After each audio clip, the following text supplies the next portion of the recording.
Yamaha memang cukup jenius dalam hal menarik perhatian.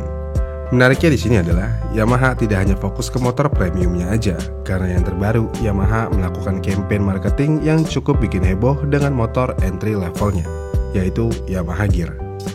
Ya, Yamaha Gear, motor yang tidak laku di generasi pertama.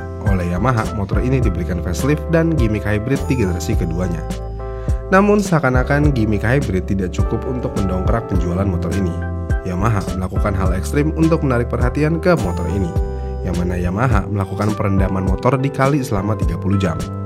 Motor ini ditabrak mobil.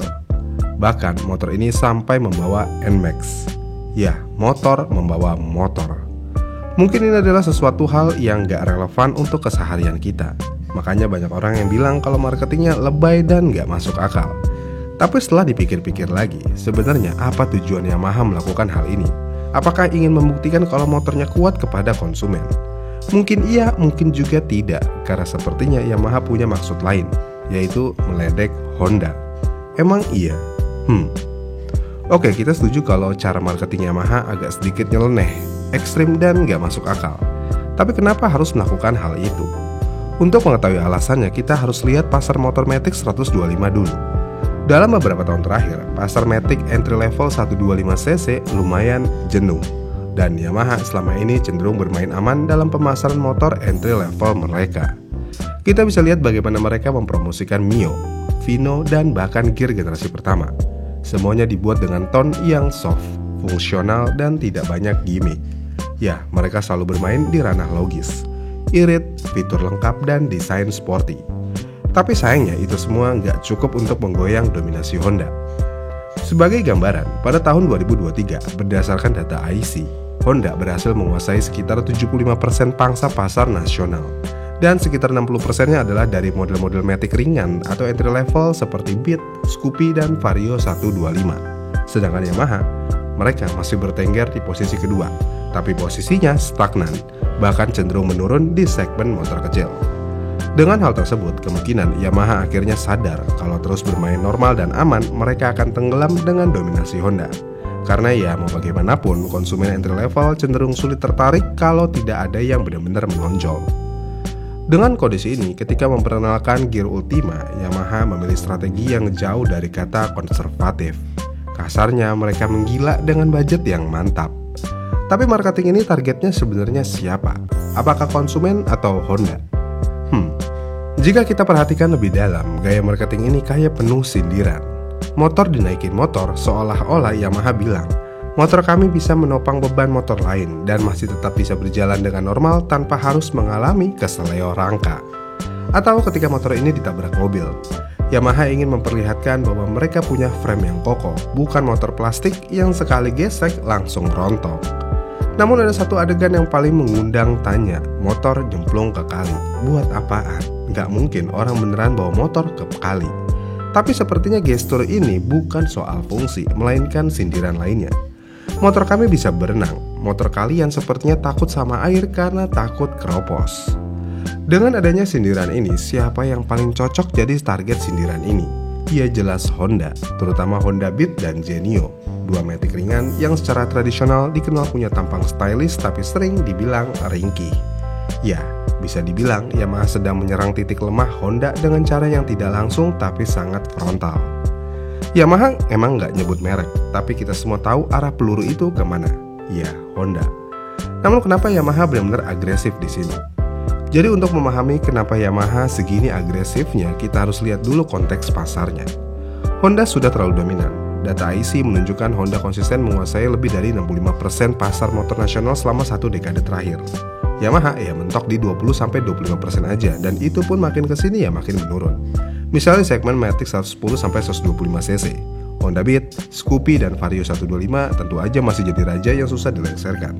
Sedangkan Yamaha cuma bisa mengandalkan Mio, yang makin kesini makin hilang pamornya, dan Gear yang benar-benar nggak terjamah untuk generasi awalnya. Dengan kondisi ini, Yamaha sepertinya harus berani menghadapi pasar secara langsung dan menegaskan ke pasar kalau motor kuat itu adalah segalanya untuk konsumen, bukan sekedar irit. Dan marketing ini sepertinya bukan sekedar promosi produk.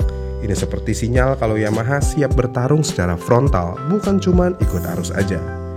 Namun yang jadi pertanyaannya di sini, konsumen bingung atau malah jadi wow dengan marketing ini? Karena ya mau bagaimanapun strategi ini jelas bikin gaduh. Di media sosial reaksi terbelah.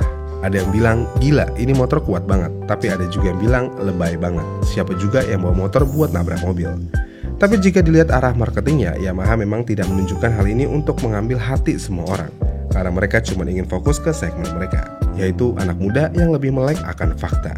Bukan orang yang masih diselubungi mitos dari brand lain yang sudah terkenal lebih dahulu di Indonesia. Tapi ini cuma marketing gimmick atau strategi jangka panjang Yamaha. Jika dilihat dari komen di konten sebelumnya, banyak yang bilang campaign Yamaha ini cuma gimmick. Tapi kalau kita lihat dari pola komunikasi mereka akhir-akhir ini, sepertinya ini bagian dari strategi yang cukup besar. Yamaha sepertinya tahu untuk menggeser dominasi Honda, mereka harus membentuk citra baru. Bukan lagi sekedar alternatif Honda, tapi brand yang punya karakter. Dan karakter itu dibangun lewat narasi. Ya, kita harus mengakui kebanyakan orang memilih Yamaha karena Yamaha bisa dibilang ya memang sebagai motor alternatif Honda. Dan Yamaha sepertinya udah gak mau lagi menjadi yang kedua. Lagi pula gak enak jadi yang kedua, enakan juga jadi yang pertama, iya kan? Dan pada akhirnya campaign Gear Ultima bisa jadi awal dari pendekatan baru Yamaha. Yang mana Yamaha sepertinya ingin melakukan marketing serang secara frontal, bikin sensasi dan jadikan kompetitor terlihat lemah. Dan hasilnya, dari sisi awareness, ini berhasil. Bahkan jika kalian bukan calon pembeli gear, kalian tetap akan ingat bahwa ada satu motor Yamaha yang disuruh nyebur kali dan masih hidup. Dan terakhir, apakah ini akan mengubah layout persaingan pasar di Indonesia? Mungkin dalam jangka pendek, strategi ini belum tentu menaikkan penjualan secara drastis. Tapi dalam jangka panjang, hal ini sepertinya bisa mengubah cara orang melihat Yamaha. Dari brand yang nanggung, kalem dan anteng, jadi brand yang berani, berinovasi dan stand out di kelas entry level. Tapi emang bisa Yamaha menang melawan Honda. Kita jangan pernah melupakan sejarah. Dulu Yamaha sempat memimpin lewat RX King dan Yamaha Mio. Tapi karena Yamaha terlalu konservatif, akhirnya mereka kalah. Namun sekarang dengan marketing gila-gilaan ini, mereka seperti sedang membangun jalan untuk comeback. Dan strateginya masih sama seperti dulu, bermain dari motor entry level. Karena mau bagaimanapun, pasar Matic Premium tentu aja tidak sebesar pasar entry level. Namun satu hal yang harus kita utarakan, Matic entry level Yamaha entah kenapa kayak kurang greget sejauh ini. Hampir semuanya punya aura Yamaha Mio. Apakah mungkin karena velgnya? Mungkin iya. Tapi selain itu, motor Matic entry level Yamaha memang benar-benar kayak nggak stand out sama sekali. Ini berbeda dengan Honda. Honda Beat memiliki auranya sendiri. Scoopy memiliki auranya sendiri dan lainnya. Semua terkesan memiliki auranya masing-masing. Sedangkan Yamaha, semua motor entry levelnya seperti hanya memiliki satu aura, yaitu aura Yamaha Mio. Mungkin ini yang harus dibuang oleh Yamaha, karena sejatinya nama Mio sendiri seperti udah ketinggalan zaman dan udah identik dengan motor yang kurang memiliki tenaga. Iya kan? Mungkin performa, desain dan lainnya mungkin udah oke buat motor entry level Yamaha. Tapi kalau soal aura dan kesan, entah kenapa motor entry level Yamaha masih jauh dari Honda. Ini berbeda ketika kita ngomongin motor Matic premiumnya Yamaha. NMAX, Aerox memiliki aura yang menarik dan ini sangat bertolak belakang. Kalau Yamaha bisa membereskan masalah ini, sepertinya dominasi Honda akan tergerus pelan-pelan dengan sendirinya. Gimana nih menurut kalian? Apakah marketing ini benar-benar ditujukan untuk Honda? Komen di kolom komentar di bawah ya, dan sampai jumpa di video selanjutnya.